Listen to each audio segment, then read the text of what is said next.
Hey, I'd like to welcome you to another episode of the Mission Matters Marketing Podcast, your source for all things marketing. My name is Adam Torres. You can follow me on Instagram at AskAdamTorres to keep up with my book releases, book tour schedule, signings, all that other good stuff. Always love to connect with you there.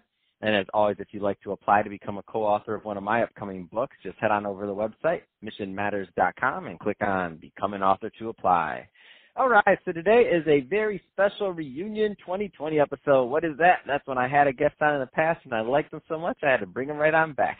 So today's special return guest is Andrew Helms, and he's a wizard over at Feralflix. Andrew, welcome back to the show. Happy to be back. I liked you enough to come back for round two as well. All right, now, you know I can't leave this one on the table. I can't leave it. You dropped it, and I have to take it. So now you're a wizard. You're having some evolution going on. Before, I think it was Chief Wizard. I mean, let's talk about this evolution. I'm excited. Oh, man, it's a doozy of a story, actually. But to simplify it for the short time that we have, I'd say, I've really let go of some ego-related elements in my business where I don't need to be the Chief Wizard. In fact, I do better. I have more success when I work with other people, when I collaborate, whether I'm creating content for businesses or whether I'm creating personal content to go out and do something in the world. The more people I include in that picture of what I'm doing, the better results I'm going to get. So, it was really an evolution from saying, hey, this isn't, the Andrew Helms show. Now it's everybody that I'm connected to show as well.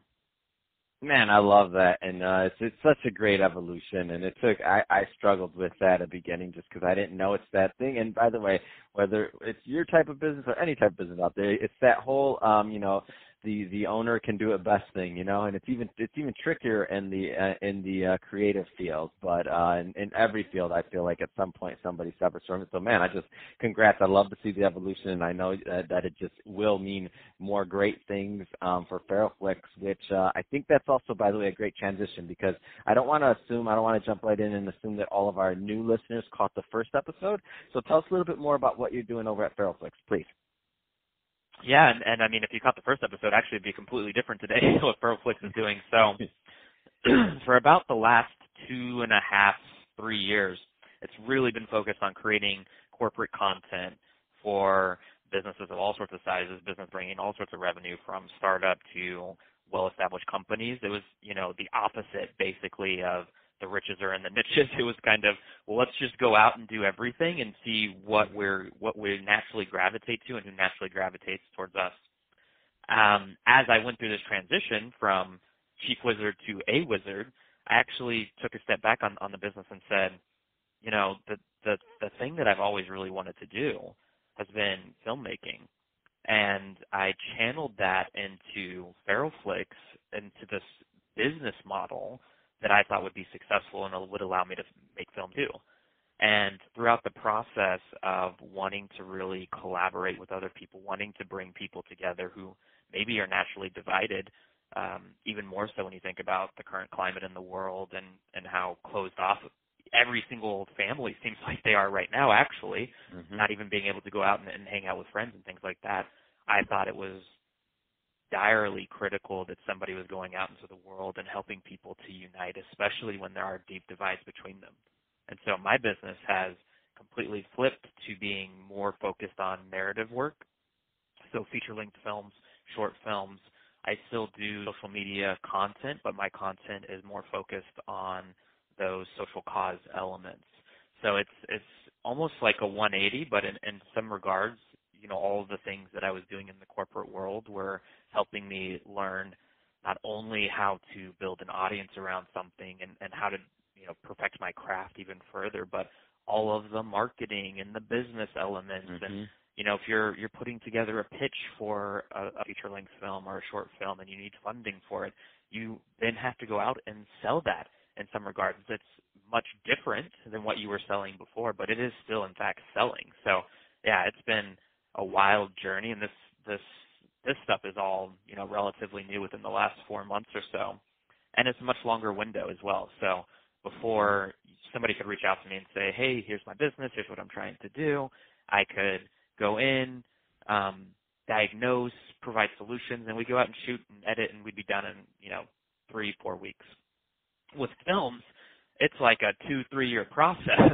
So it's just a completely different world, but it's almost like, you know, before you get to these levels where you have to do things on a much grander scale where you're looking at years, it is so nice to be able to give yourself opportunities to go through the little baby steps that you're doing wherever you're doing them, even if that's not, you know, the end goal for you.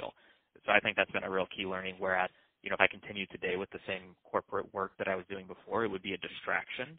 It would keep me from doing the thing that I need to be doing. But I actually needed all of that, what wasn't a distraction before, to get me to where I am today so that I can take on these projects.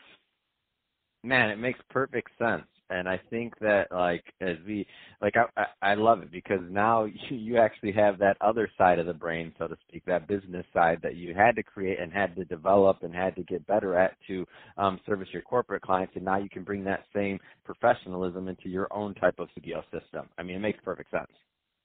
Yeah.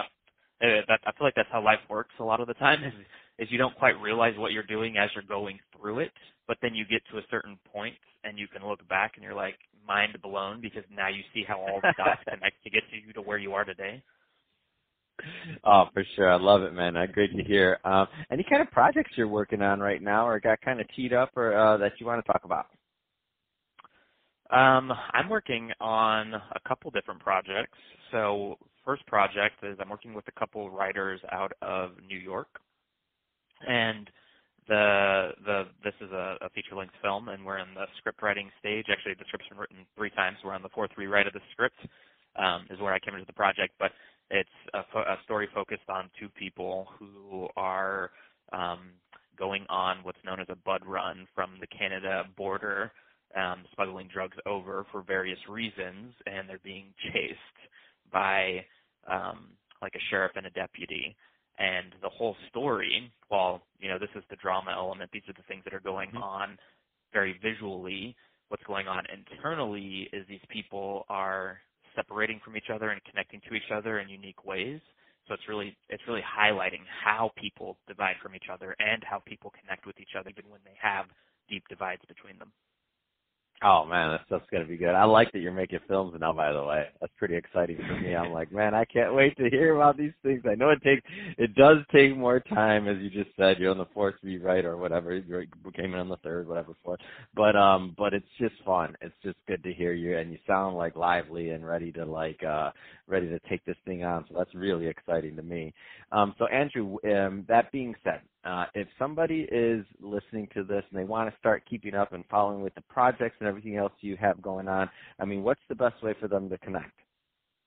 For sure on LinkedIn. I'm also on Facebook. Sometimes I dabble on TikTok these days, but that's just more for my own personal pleasure. But yeah, you can just search out for me anywhere online, really, and be able to find me. And then I'm always I need you to do more than dabble on TikTok because you're a real creator. So I need you to take that serious, only for my personal pleasure. I'm over here podcasting for you, man. You better put your skills to use on TikTok. Well, I think I got shadow banned on TikTok because when I very first came on the platform, like legitimately shadow banned, because when I came onto the platform the first time, I was just kind of watching different videos, trying to figure out what people liked to watch on there. And so I picked up on one where it was like this guy had a box, and in order for him to open the box and find out what was in it, this post had to get to so many views or whatever. So I did that, except I had a large, butcher knife in my video. And my videos were doing fine up until that point. I mean, not crazy good, but they were getting 2,000, 2,500 views. And then a week after I did that knife video, my post wouldn't get any views for 2 weeks. Wow. And then 2 people would I'd get 2 views on a post. I'm I'm pretty sure they just stopped us from being shown to anybody because they think I'm doing something weird with that knife. So I've got to delete my old post, or I got to delete my old account, my new account. But yeah, you need to get on that. You're gonna have to get on that. Getting shadow banned on the account already. Come on, Andrew. Delete it. Get it together. Get a new one up. Because when this movie comes out, TikTok's gonna be important to getting some attention towards it. So I need you to build that audience now. So when that movie's ready, you have that audience built already.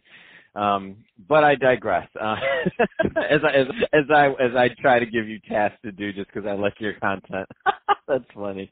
So Andrew, it's been great having you back on, man. Seriously, and congrats on all the success. And I love the new direction, and I'm excited to follow your work. And to the audience, as always, thank you for tuning in.